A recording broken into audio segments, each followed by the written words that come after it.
서울 송파구 마천동이에요. 송파구 마천동. 그리고 토지는 9.7평에 건물은 17평. 감정가는 8억입니다. 빌라가 감정가가 8억이다. 엄청 비싸죠? 다 이유가 있습니다. 사용 승인일은 95년 12월 18일. 어이구, 거의 30년 다 됐다, 그렇죠? 그리고 일종 일반 주거지역이고 재정비 촉진지구에 있다. 보증금 500에 43만 원이고 권리상 문제는 전혀 없는 물건입니다. 그러면 위치를 한번 보도록 할게요. 저희 물건이 이 물건입니다. 다세대 경매했죠. 17평. 지금 2번 유찰되어서 5억 1천만 원까지 떨어져 있습니다. 우리는 여기 보시면 마천 재정비 촉진구역에 3구역에 포함되어 있는 물건이고 우리 물건 바로 앞이 마천 4구역입니다. 그리고 맞은편에 보시면 여기가 신통에 지금 포함된 2구역이고 그 위쪽이 이제 조합 설립 인가가 난 1구역입니다. 그러면 이 전체가 다시 개발된다 그러면 여기 마천동 자체는 굉장히 구도심이죠. 여기가 이제 신도시급으로 바뀌는 지역이다. 그러면 여러분들이 마천은 잘 몰라도 밑에 있는 위례 신도시는 잘 아실 겁니다. 위례 신도시라고 많이 들어보셨죠?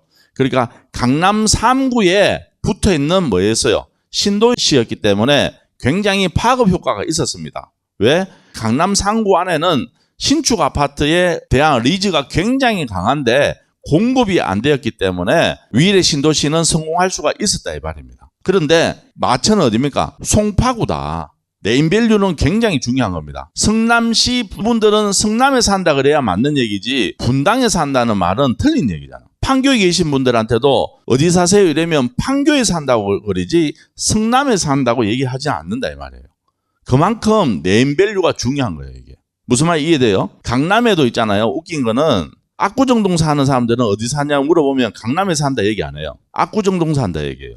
그런데 저 수서 쪽에 사시는 분들한테 어디 사냐고 물어보면 강남에 산다 얘기하지 수서에 산다고 얘기 안 해요. 그만큼 네임밸류는 굉장히 중요한 겁니다. 그렇게 봤을 때 마천 여기에 만약에 여러분들이 여기 입주한다 그러면 어디 사세요 물어보면 마천에 산다 얘기할까요? 송파에 산다 얘기할까요? 송파에 산다 얘기한단 말이에요. 이게 이해되시죠?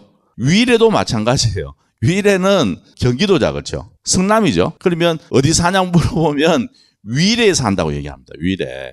그래서 네임밸류는 부동산에서는 굉장히 중요하다. 그것만 알고 계시면 오늘 답은 나오는 거예요. 이게. 우리 해당 물건은 보시는 것처럼 어디에 있다? 송파구에 있는 송파 마천동에 있는 물건이고 우리는 지금 3구역하고 4구역에 대해서 설명해 드릴 필요가 있어요. 우리는 마천 3구역에 포함되어 있는 물건이고 옆에 있는 4구역과 약간의 진행 속도의 차이가 있습니다. 재개발 재건축은 여러분들 잘 아셔야 되는 게 뭐냐면 속도전입니다. 속도전. 누가 빨리 진행하느냐는 굉장히 중요한 얘기인데 저희들 거는 지금 건축 심의를 통과했고 시공사 선정 중에 있습니다. 바로 옆에 붙어있는 4구역은 관리처분 인가가 나와 있습니다. 속도가 어디가 빠릅니까? 당연히 4구역이 빠르다 이 말이에요. 우리는 4구역 바로 옆에 붙어있지만 지금 관리처분 전 단계에 지금 와 있는 상황이고 우리는 분양세대는 1984세대고 4구역은 1372세대예요. 그리고 층수는 우리도 32층에서 33층, 옆에 있는 4구역도 33층이고 우리는 단기 매도할 수 있는 타이밍도 갖고 있어요. 무슨 말이냐면 내가 지금 낙찰받으면 언제 팔 수 있느냐 하면 관리처분 인가 이전에 내가 매도할 수가 있는 물건이에요. 그리고 우리 지금 대지 평수가 9에서 10평짜리가 지금 나와 있는 매물들은 7에서 8억에 거래되고 있고 중요한 거는 우리가 관리처분 인가 나기 직전에는 최소한 여기에서 2억에서 3억은 더 오를 수 있는 시세입니다. 그리고 관리처분 인가가 났을 때는 10년 보유하든지 아니면 5년 거주해야지만 해당 물건을 매도할 수 있는데 우리는 10년을 보유하지도 않았고 5년을 거주하지도 않았기 때문에 내가 만약에 새 아파트를 받기 싫고 중간에 빠져야 된다 할 때는 관리처분 인가 나오기 직전에 내가 매도하고 나오면 됩니다. 내가 매도할 수 있는 타이밍이 결론은 두 번을 내한테 있다는 뜻이에요. 관리처분 인가 나오기 전에 매도하고 나오시든지 아니면 신축 아파트를 받고 나오시든지 두 번의 타이밍을 있는데 그거는 본인 자금 여건에 때로는 나의 환경에 맞춰서 투자하시면 괜찮을 것 같아요.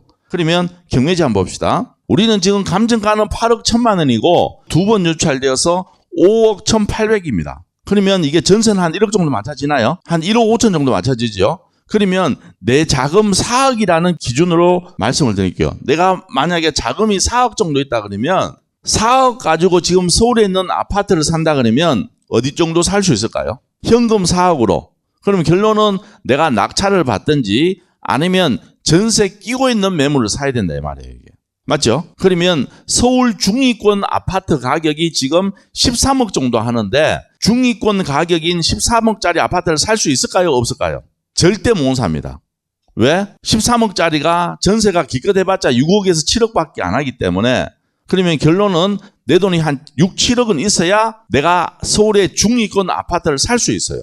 그러면 결론은 13억짜리 아파트를 못 사고 9억 미만짜리 아파트를 사야 되는데 결론은 내가 9억 미만짜리 아파트를 선택할 때는 노도광이나 금천구, 관악구, 구로구 여기에서 내가 선택을 할 수밖에 없는 상황이다 이 말입니다. 그러면 생각해 보세요. 노도광이나 사서 내가 현금 4억을 투자해서 보유했을 때 앞으로 10년을 보유한다는 가정을 했을 때 그 친구들의 수익이 클까요? 아니면 여기에 있는 송파구 마천동에 있는 재개발지역 빌라를 사서 10년 안에는 신축 아파트 받겠죠. 그렇게 해서 여기에 신축 아파트가 받았을 때 수익이 클까?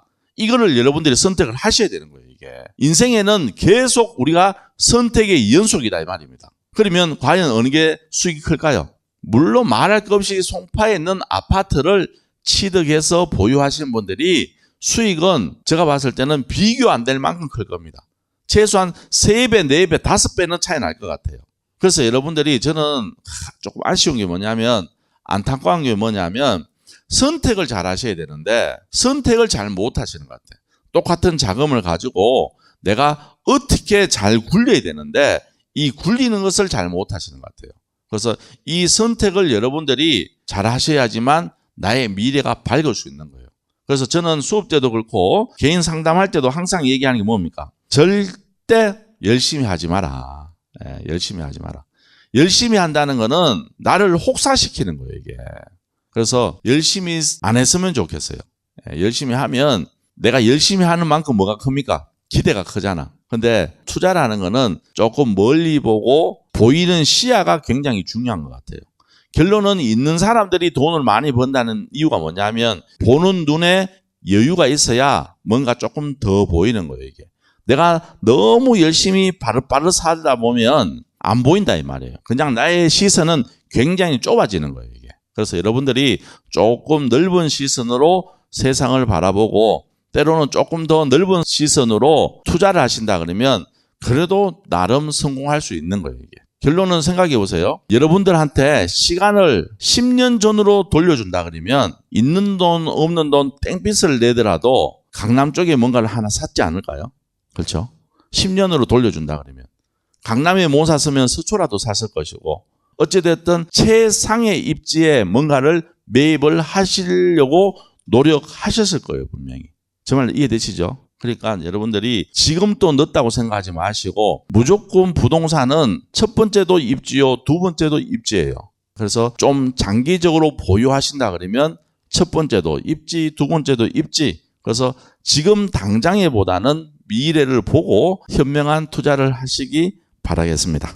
알았죠? 이제 장마철입니다. 장마철이니까 다들 건강 조심하시고 음식이 금방 상한답니다. 냉장고에 넣어놓는다 해가지고 안 상하는 게 아니니까 여러분들 장마철에 다들 건강 유념하시고 우리 다음 주에 행복한 모습으로 뵙도록 하겠습니다. 자, 오늘 감사하고 수고했습니다.